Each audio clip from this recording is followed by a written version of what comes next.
How's it going, everyone? In today's video, I'm going to show you on how you can create a simple coffee mug in Tinkercad. So without further ado, let's get started. First things first, we want to add a cylinder onto our work plane. And then in my case, to make things easier, I'm going to make my measurements into inches. So with this one, let's turn this into something like 4 inches, 4 by 4. Of course, you can manually edit this out the way you want to, but in my case, to make things easier and to make things perfect, I'm going to use this measurement tool right here. Now for the height, let's do something like 3 inches. And now that we have our mug right here, we can now add our cutout. So with the cutout, it's going to be extremely simple. Just use the cylinder cutout right here. And then since I've known the measurement of my cup, I could make something like maybe around 3 inches to 3 inches to, once again, 3 inches right here, which will then make the 1 inch allowance on the mug itself.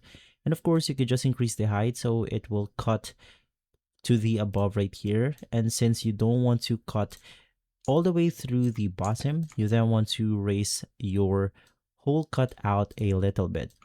So we can align this perfectly by simply highlighting them together using the Alt and click on your mouse. And then you want to click on Align.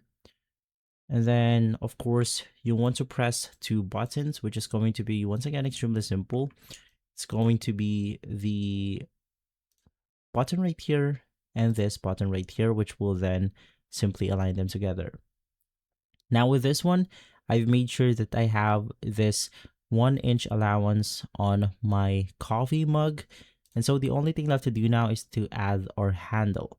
So I'm going to be putting this shape right here. This is called torus. Edit out the shape itself. Use the rotation tools. Of course, we want to make this standing up. And then let's edit it this way. And then, of course, you just want to align everything together on your coffee mug.